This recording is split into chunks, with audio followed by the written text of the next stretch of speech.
In this video we're going to be talking about social media, how it's addictive, and how it's an interpersonal conflict generating machine, particularly when it comes to discussing politics. Hi, my name's Shane, I'm a social media addict. It's very hard to give up addictions. I know this because I recently tried to quit cannabis. It was very hard. One night last week I was about a block from my house and I had the weed in my hand and I thought, I'm going to give this up. No more, this needs to stop. And I threw the weed on the ground and I was very proud of myself because it was a hard thing to do. The only thing that was harder was coming back an hour later trying to find the weed on the ground. But social media addiction can actually be worse than being addicted to cannabis, because at least when you smoke a joint, the government and corporations don't get all your personal information. In fact, when you smoke a joint, you yourself probably forget a lot of your personal information. Okay, I don't call it memory loss, I call it encryption. I just can't access it. The reason social media is so addictive is because it plays to our innate instincts, our desire to want to connect with the tribe or the family or our friends. We have powerful instincts that drive us for that. But social media creates a misfiring of those instincts in the same way that a moth flies into a light bulb.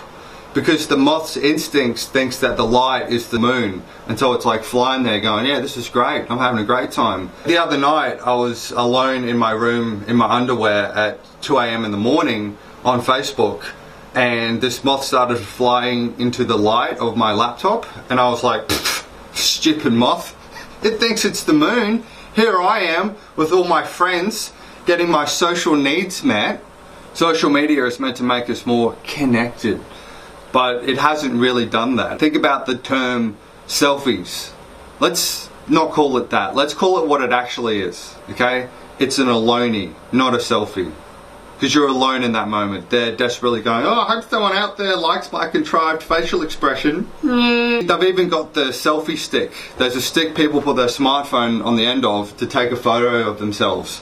There's more than 20 million people in this country. You can't find one of them to take a photo of you for 2 seconds. No, you got to go out and buy a fucking aloney stick to take a photo of yourself alone. Social media is a tool, and a powerful tool that has power over us. Imagine accepting that with any other tool in your life.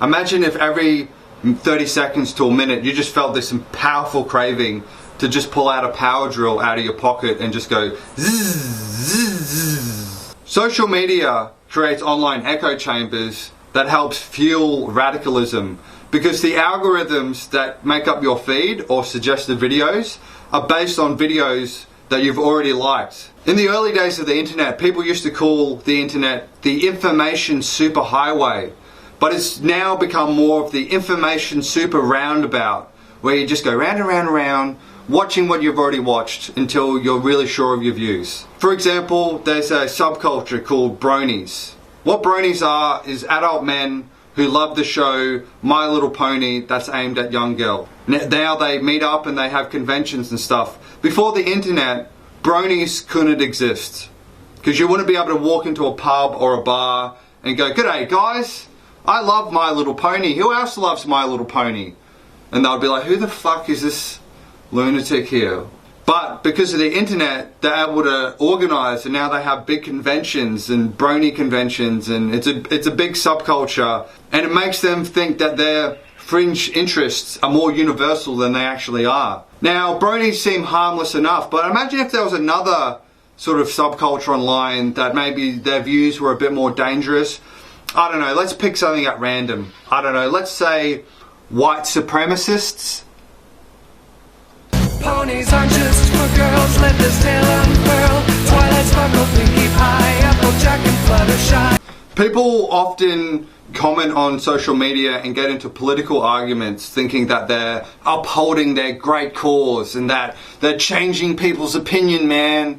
You're not doing anything, alright? And usually when you argue your politics online, it's such a poor level of communication between both people involved that you may as well be trying to have a rap battle through Morse code.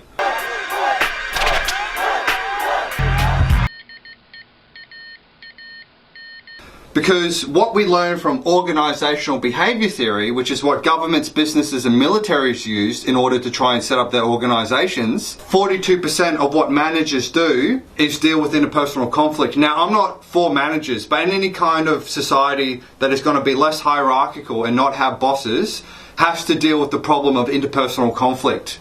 And the thing that causes interpersonal conflict is poor communication. The best form of communication you're going to have is face-to-face. Then it goes to a video call, then it goes to a phone call, then it goes to an email, then it goes to social media. Okay, you're literally at the lowest form of communication, getting all worked up for no reason, while both of you have no idea what the other is actually trying to say.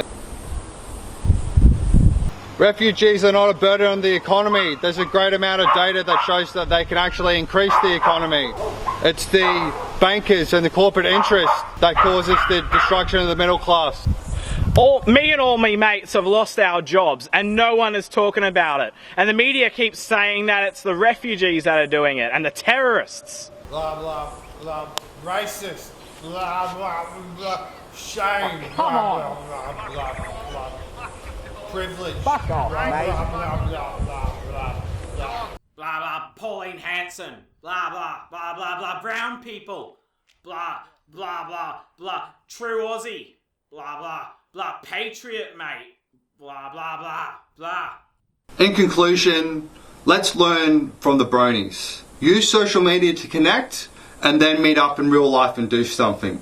Turn My Little Pony into our little pony. If you like this content, please feel free to like the page and share it around.